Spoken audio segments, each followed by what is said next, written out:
தமிழ்நாட்டில் உள்ள கோயில்களில் இடைத்தரகர்கள் மூலம் நடைபெறும் முறைகேடுகளை ஒழிப்பதற்கு அரசு தீவிர நடவடிக்கை எடுத்து வருவதாக கூறியுள்ள இந்து சமய அறநிலையத்துறை அமைச்சர் ரமேஷ், கடந்த கால முறைகேடுகள் மீது கடும் நடவடிக்கை எடுக்கப்படும் என தெரிவித்துள்ளார். ஆல்ரெடி பார்த்தீங்கன்னா இந்து சமய அறநிலையத்துறையின் சார்பில் ஒரு வெப்சைட் இருக்குது.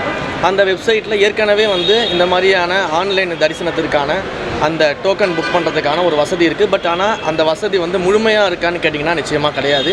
அது முழுமையாக பயன்படுத்தியிருக்காங்களான்னு கேட்டிங்கன்னா கடந்த ஆட்சியில் நிச்சயமாக அதை பண்ணலை. அது சும்மா ஒரு பேரு அளவில் தான் இருக்குதே தவிர்த்து அதை பெரிய அளவில் மக்கள்கிட்ட கொண்டு போய் சேர்க்கவோ அது பயன்பாட்டுக்கு கொண்டு வர்றதோ லாஸ்ட்டு 5 வருஷத்தில் எந்த செய்யவே இல்லை அந்த ஆட்சியாளர்கள்.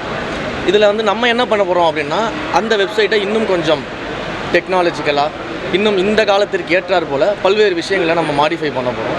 ஸோ என்ன அப்படின்னா, ஏற்கனவே இருக்கக்கூடிய அந்த தரிசனத்திற்கான டோக்கன்கள் வழங்குவதோடு மட்டும் இல்லாமல் கோயில்களில் பார்த்திங்கன்னா 60 வயதிற்கு மேற்பட்ட சீனியர் சிட்டிசன்ஸ் தரிசனம் செய்வதற்கான டோக்கன்களையும் அந்த இணையதளத்தின் மூலமாக எடுப்பதற்கு, குறிப்பாக ப்ரெக்னன்சி லேடிஸ் இருக்காங்க இல்லையா, அவங்க கோவிலுக்கு வரும்போது அவங்களுக்கான அந்த தரிசன டோக்கன்களை வழங்குவதற்கு, 6 மாத கை குழந்தையோடு வரக்கூடிய குழந்தைகள் பேரண்ட்ஸை கோயிலுக்குள்ளே கூட்டு போகிறதுக்கான அந்த டோக்கன்கள் வழங்குவதற்கு, அதே போல் மாற்றுத்திறனாளி நண்பர்கள் கோயிலுக்கு வரணும்னா அவங்கள சேஃப் அண்ட் செக்யூர்டாக ஈஸியாக கூட்டிகிட்டு போகிறதுக்கான டோக்கன்ஸ் வழங்குறதுன்னு இந்த மாதிரி பல்வேறு விஷயங்களை அதில் நம்ம ஆட் பண்ண போகிறோம். இந்து சமய அறநிலையத்துறையின் கோயில்களில் நடைபெற்ற முறைகேடுகள் பற்றிய ஒவ்வொரு விஷயத்தையும் நான் இப்போ தான் எடுத்து அதுக்கான ஆய்வுகளில் ஈடுபட்டுருக்கிறேன்.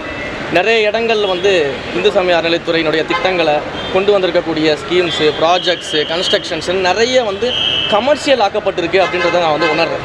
இந்த மாதிரியான முறைகேடுகளை மக்கள்கிட்ட கொண்டு போய் சேர்க்கிறதற்கும், அந்த முறைகேட்டில் ஈடுபட்டவர்கள் யாராக இருந்தாலும், எவராக இருந்தாலும், எப்பேர் பெரிய ஆளாக இருந்தாலும் அவர்கள் மீது தண்டனை எடுக்கப்படும்ன்றதை மிக தெளிவாக சொல்லுங்கள்.